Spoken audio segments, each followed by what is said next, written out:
이 내 안에 내 말에 거하면 여기서 다른 성경을 보게 되었으면 내 말에 순종하면 이렇게 되어 있습니다. 제자가 된다는 것은 예수의 말씀에 순종한다는 얘기입니다. 요한복음 13장에서도 같은 내용의 말씀이 언급되어 있습니다. 우리 잘 알고 있는 구절이지만 13장 34절과 35절을 보면 새 계명을 너희에게 주노니 서로 사랑하라. 내가 너희를 사랑한 것 같이 너희도 서로 사랑하라. 너희가 서로 사랑하면 이로써 모든 사람이 너희가 내 제자인 줄 아니라 되어 있습니다. 새 계명을 주는데 이 계명을 행하게 되어지면 너희가 내 제자인 줄 안다는 거예요. 제자가 되기 위해서는 주께서 말씀하신 그 계명들 지킬 것들을 말씀하고 있습니다. 그 계명 사랑이죠. 그러니까 제자가 된다는 세 번째 조건은 바로 하나님의 말씀에 순종하는 것이에요. 만약에 12사도들이 예수님께서 너희는 가서 모든 족속으로 제자를 삼으라 이 말씀에 순종하지 않았다란다면은 결코 오늘 우리 가운데 이 복음이 증거될 수 없었을 것입니다. 그러나 아까 디모데후서 2장 2절의 말씀을 언급했지만 거기 보게 되어지면 또 네가 많은 증인 앞에서 내게 들은 바를 충성된 사람들이 부탁하라. 그들이 또 다른 사람을 가르칠 수 있으리라 라고 언급되는 것들처럼 이 제자들은 자기들에게서 끝난 게 아니고 또 제자를 삼았습니다. 심지어는요 사도 바울이 구원받고 나서요. 어디서 구원받습니까? 사도 바울이 우리가 그 사도행전 9장에서 우리가 사도 바울이 구원받는 장면이 언급되어 있는데 그 뒤로 넘어가게 되어지면 13장 가게 되어지면 사도 바울의 제자들이 언급되어 있습니다. 그러니까 그가 복음을 전할 때 어떻게 되어집니까? 그 사람 사도하면 이렇게 나옵니다. 자, 이분은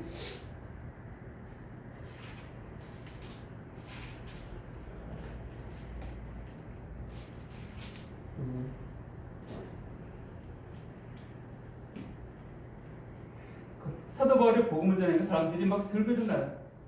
그러니까 제자들이 몰래 밤에 그 사도 바울을 광주리에 태워서 성 밖으로 내보냈다라고 성경 말하는 것을 보게 되었습니다. 제자들한테 나와요. 사도 바울이 복음을 든 지 얼마 안 됐지만 거기서 제자들을 섬겼다고 하고 있습니다. 물론 그 시간이 성경 짧게 언급되어 있지만 3년의 공백 물림이 있습니다. 우리가 갈라디아서 1장을 통해서 보게 되었지만 사도 바울이 복음을 듣고 그리고 함께 아라비아 광야로 보냈던 것을 우리가 보게 되어지는데 거기서 우리가 3년 정도의 시간을 주님께서 깊이 다루시고 난 다음에 다시 이사야를 쓰게 하신 걸 보게 되어집니다. 어쨌든 이 사도 바울도 그 구원받고 나서 복음을 전하자 제자를 숨겨놨다라고 말하고 있습니다. 제자는 누구입니까? 스스로 복음 따르는 자예요. 스스로 따르는 자입니다. 다시 말하면 스승의 말에 전적으로 순종하고 따르는 자들을 제자라고 성경은 언급하고 있습니다.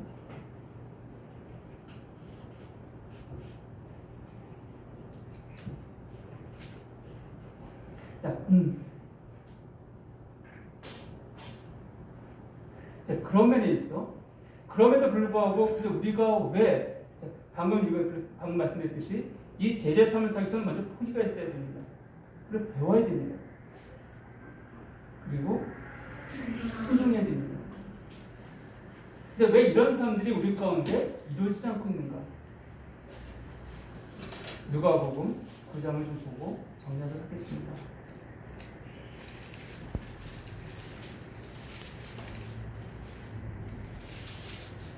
누가복음 9장 57절 이하에 있는 말씀을 보게 되었으면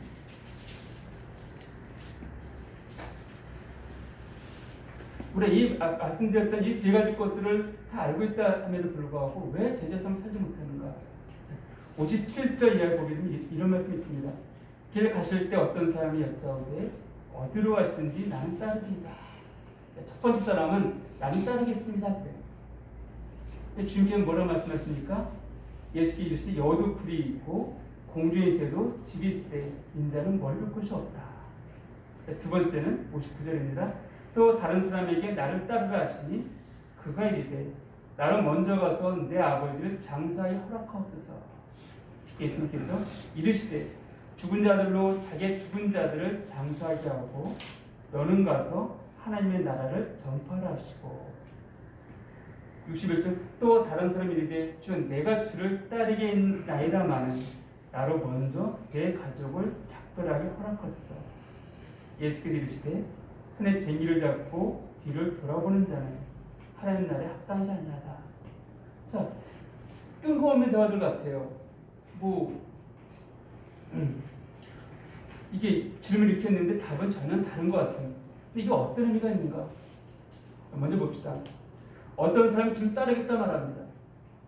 왜 따르다 그랬을까요? 예수님께서는요, 우리의 마음과 우리의 마음 생각을 아신다라고 성경은 말하고 있습니다. 그렇다면은 이 사람이 주를 따르겠다, 난 제자의 삶을 살겠습니다 라고 했던 그 동기가 무엇인지를 아신다는 거예요. 그럼 근데 뭐라 말씀하십니까? 여호도 불이 있고 공주의 집이 있을 때 인자는 머리 둘 곳이 없다. 왜 이 말씀하셨을까요? 이 땅에서 제자의 삶들을 추구한 사람들은요, 그 스승의 이름을 빌어서 자기 이름을 높이려고 하고 있습니다. 더 나아가 그 스승과 뛰어난 자가 되려고 하는 것이 이 세상의 모습이에요.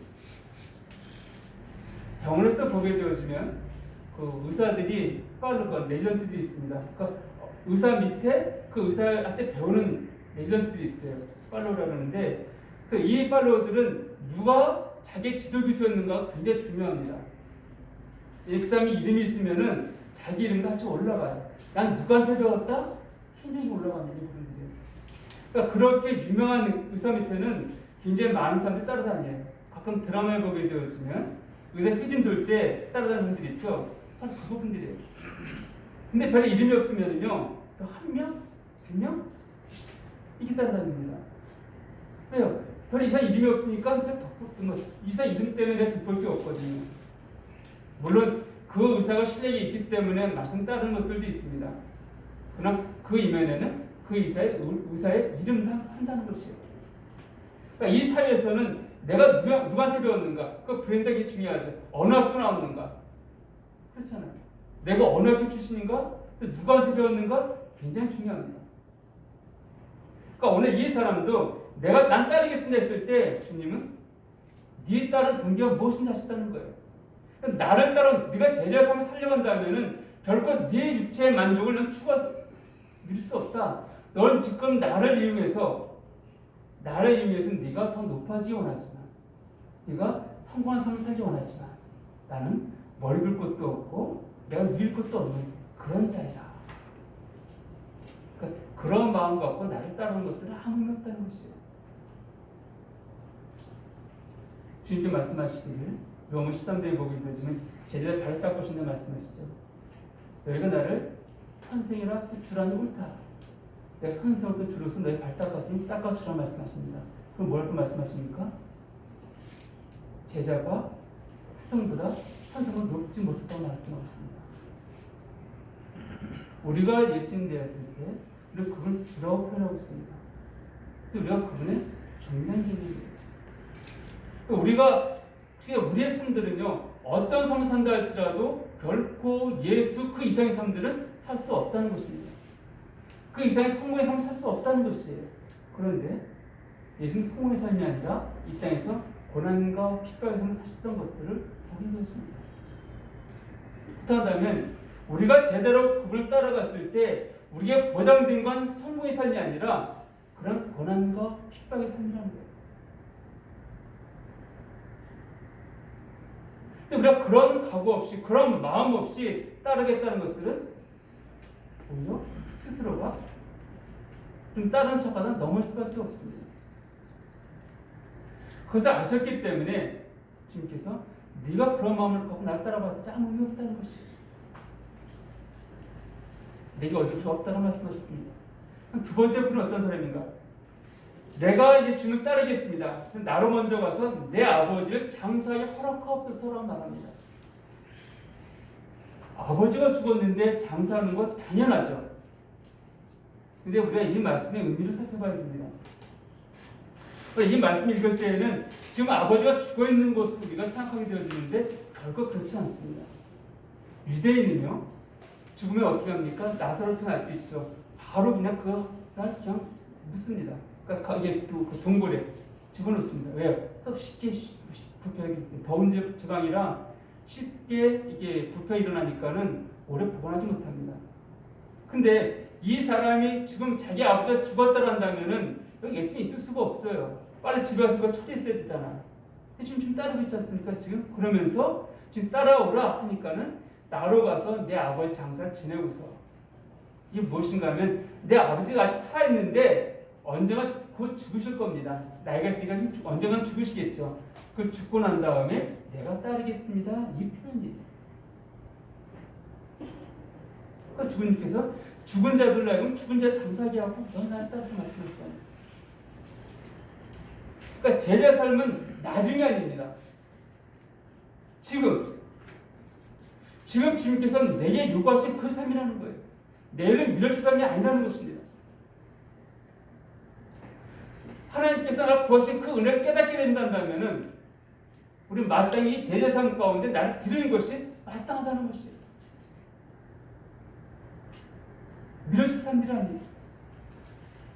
어떤 핑계가 있다 할지라도 미뤄진 것들이 아니라 지금 즉시로 그런 삶을 살 것들을 주님은 우리에게 요구하고 계십니다. 세 번째 사람입니다. 이 세 번째 사람은 어떤 사람인가? 내가 주를 따르게 했나이다마는 나로 먼저 내 가족을 작별하게 허락하옵소서. 자, 주님을 따르면 이제 얼마인지 모르지만 집을 떠나야 됩니다. 집에 언제 올지도 몰라요. 그러니까 이런 상황을 한다면 당연히 집에 가서 부모에게 인사하고 또 자기 친척 인사하고 오는 것들이 당연하다 할 수 있을 것입니다. 우리가 군대 갈 때도 우리가 그래서 인사하기도 하고 멀리 여행 떠날 때도 인사하기도 당연하지 않은 것은요. 주님께서 뭐라 말씀하십니까? 손에 쟁기를 잡고 뒤를 돌아보는 자는 하나님을 합당하지 않냐? 왜 이 말씀하셨을까요? 이 사람의 의도는 무엇인가? 나로 가서 작별인사 하게끔 허락해 주십시오라고 말했는데 그 이면 속에서 주님 그 집안 식구들한테 내가 지금 예수를 따라가 다니려고 하는데 라고 말하게 되어지면 그래 잘한다 이럴까요? 이 당시에 예수라는 사람은 이단아였습니다. 유대인들 보기에는 그는 하나님의 나라의 하나님의 아들이 아니라 이단아였었고 오히려 그를 따른다는 것은 유대교에서 출교당하는 엄청난 대가가 있어야 되는 일이에요. 또 그만이 아니라 그의 가족들 가운데서도 야, 네 자식이, 네 남편이 예수를 따라다니지 않냐고? 그런 핍박들이 당할 수밖에 없는. 저는 요한복음 보게 되어지면 장님을 고쳤을 때 바리새인들 그러잖아요. 누가 물어보니까 야, 네 아들이 어떻게 너를 낳느냐 했더니 그 부모가 뭐라고 하니까 나는 모른다. 누가 고쳤는지 나는 몰라. 직접 물어봐 아들한테. 왜요? 예수라는 이름이 나오게 되어지면 자기도 좀 동일하게 핍박을 받을까 봐, 출교당할까 봐 이런 상황이에요. 근데 이 사람의 마음은 내가 가족들한테 말하게 되어지면 아마 가족들이 붙들고 말리겠지. 네 처자식이 있는데 누굴 쫓아다닌다고? 그러면은 예수에게 와서 핑계거리가 없는데 나는 따라가고 싶은데 내 가족들이 또 내 집안 형편이 이렇고 저렇고 하기 때문에 어려울 것 같습니다라고 한 핑계거리를 만들려는 것이죠. 지금 말씀하십니다. 쟁기를 잡은 자는 그를 돌아보면 안 된다는 것이에요. 저는 쟁기질을 해본 적은 없지만 어릴 때 쟁기질 하는 건 본 적은 있습니다. 그 소에다 쟁기를 끌고 이제 다시는 눈을 가고 막 그러는데 근데 그분들 이제 말 들어보면은 똑바로서 가요 그것들이요. 근데 어떻게 하는가? 멀리 앞에 목표를 보고서 서로 이끌어간다고 합니다. 그러니까 다른 데를 보게 되어지면 그 쟁기질하는 사람이 다른 데를 보게 되어지면 이 쟁기가 똑바로 안 나오고 삐뚤삐뚤 나간다는 거예요. 그러니까 지금 그 말씀하신 것입니다. 손에 쟁기를 잡고 뒤를 돌아보면 합당하지 않다. 왜 뒤를 돌아보게 되어지면 재미를 또 뻔나가지 삐뚤삐뚤하게 되어지거든요. 그럼 밭 같은 거 읽고 농 같은 거 읽을 때 똑바로 읽지 않냐면은 이거 파종하는데 어려움이 되어집니다. 그래서 우리의 마음이 나눠지는 것들을 허락하지 않는 거예요. 정말 제자의 삶을 살기 위해서는 어떤 핑계꼴도 용납해서는 안 된다는 것입니다. 오로지 주님을 위해서 나의 모든 것들이 고정되어야 될 것들을 말씀하는 것이 이것이 제자의 삶입니다.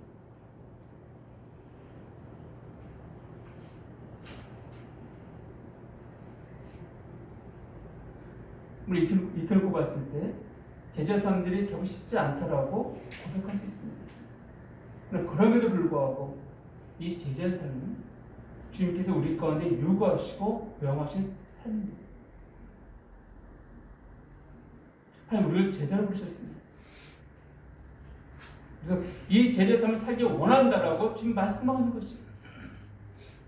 그러니까 넌 구원받았으니까 대충 살아라 이것이 아니라 하나님 내가 제자가 되어서 또 다른 사람을 섬길 것들을 말씀하는 것입니다. 또 다른 사람의 주를 증거하고 그를 제자로 세워 나갈 것을 우리 가운데 요구하고 계신 것입니다. 이것이 바로 주님께서 승천하시면서 마지막으로 우리 가운데 하신 말씀입니다. 제가 처음 말씀드렸듯이 유언은 평소에 어떤 말보다도 우리가 더 의미 있게 듣고 행하는 것이 사람의 도리라고 말씀드렸습니다. 그 주님께서 마지막으로 부탁하셨던 그 말씀, 너희는 가서 모든 민족으로 제자를 삼으라. 제 상황을 말씀하셨습니다. 그 삼기 위해서 먼저 내가 제자가 되어져야 될 것을 지금 말씀하는 것입니다. 이 제자 삶들은 이 땅 가운데 이 땅 사람들 보기에는 매력적이지 않은 삶입니다. 아까 도지에 얘기했었지만 누가 어느 사람 밑에서 오랜 시간 동안 배운다는 것은 남들 그 사람 기억도 못해요. 알지도 못합니다. 그러나 그 사람 나중에 정말 실력자가 되어서 나타났을 때야 진가를 알아봅니다. 우리가 국보라는 사람들도 있죠. 명창 같은 노래 잘하시는 분들도 있고 우리가 그런 사람들 밑에 배우는 제자들은 우리는 알지 못합니다. 나중에 그 제자들이 그 스테이 실력을 갖고 나타났을 때 우리는 참 놀랍다는 소리는 칭찬하게 되어집니다. 마찬가지로 우리가 지금 이 땅에서 제자의 삶을 살아갈 때 이 세상 사람들은 우리는 알지 못합니다. 기억하지 못할 거예요. 그렇다 할지라도 우리가 부활의 아침 가운데 하나님 나라에 들어갔을 때 우리가 살아왔던 그 삶에 대해서 많은 사람들은 우리를 참 칭찬하고 존귀한 대로 인정할 것입니다. 그 날들이 있습니다. 다시 한번 마지막으로 묻습니다. 여러분 제자입니까?